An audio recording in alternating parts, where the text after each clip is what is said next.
Hey, good afternoon, Grand Point Church. I just wanted to take a few moments of your quarantine time today to connect with you and update you on what's happening here at the church.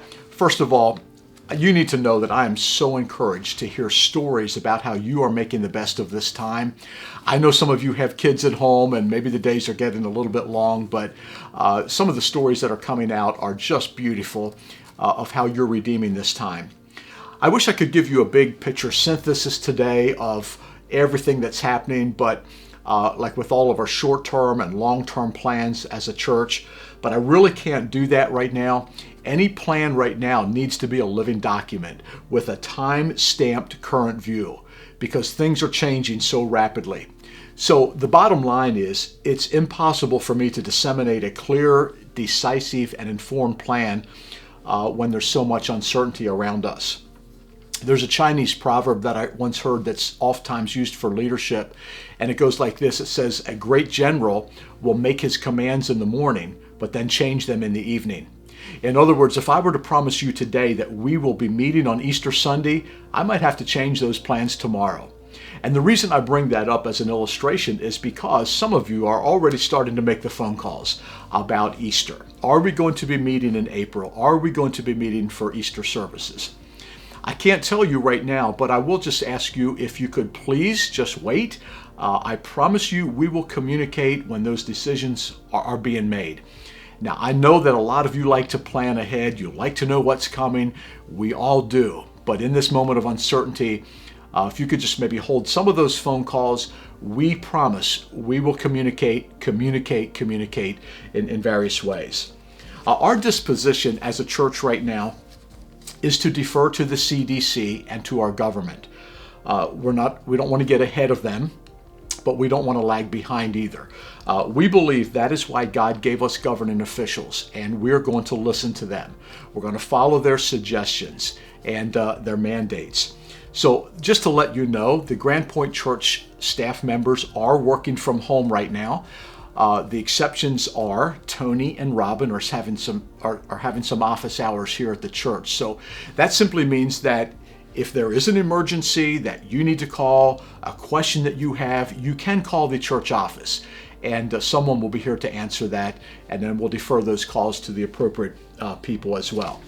But most of the Grand Point Church staff are working from home, but we're still staying connected. For example, this morning, we had a staff meeting and we had 20 people connected online. It was a beautiful way that we can have the exchange. We can share, the ministry moments together, the stories, the plans, and just help each other. So we are staying connected, even though we are working from home. Now, my personal position with all of this is I'm taking the CDC instructions seriously, not because I'm afraid of getting the virus. I'm fairly healthy. I'm in Christ. I don't have any fear about the future, but I'm taking COVID-19 seriously because I'm afraid of distributing it. Or as another Christian leader put it, it's love and not fear that is causing us to change our behaviors. So this is when I believe that a time that we can be at our best, following the recommendations, suggestions of our government, and serving in ways that we can. So here's what we're doing. As the church, we're serving to be our best during this time. We're connecting with the elderly people in the church. We're caring for the hourly workers. You could even reach out and maybe share with those that are unemployed, volunteer to do childcare for medical workers.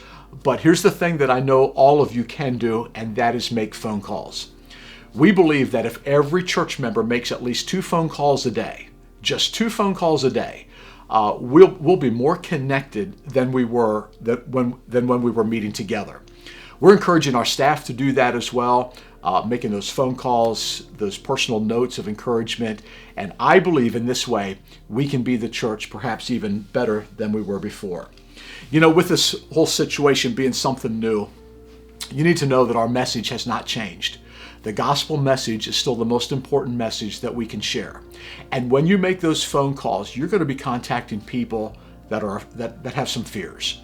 You're going to be discovering some people that have their own biases about this. And here's what I want you to do. Guard against your own bias. Maybe encourage them to guard against their bias with it. And just be an ambassador of hope. That's what the gospel message is. People are even going to be asking questions about life and death. And this may not only be the church members, but even your neighbors. And this is the perfect opportunity just to talk to them about the gospel. Now, I know Easter is coming in just a few short weeks, and we'll let you know whether we're going to be meeting here or not. Most likely not, but Easter is coming, and that's a holiday that has been at the center of Christianity for over 2,000 years. I want to remind you that at that Easter moment, there was no more hopeless time in humanity than when the Son of God was in the grave. At that point, it seemed like the end. Even the disciples were despairing. But Easter is a reminder that he has risen. And just as he has walked out of that grave, he promises to give life to those who are living in the shadow of death. So use this approaching Easter season to begin ramping up of that hope that you can share with others. And finally, I just want to encourage you to use this time just to develop some good habits. Many of the stories that we're receiving now are that. You're having more time with your family. You're having more time in worship. You're having more time in prayer. You're having more time to read. And use this time. Redeem this time. In other words, don't waste your quarantine. This is some precious time that God has given us, and I just want to encourage you in that as well. So give us a call here at the church if you have a need, if you have an emergency. We are here. Someone's here to take those phone calls. But I just want to encourage you again to stay the course. We're working through this together, and we're going to be good on the other side. So have a great day, and we'll see you again next week.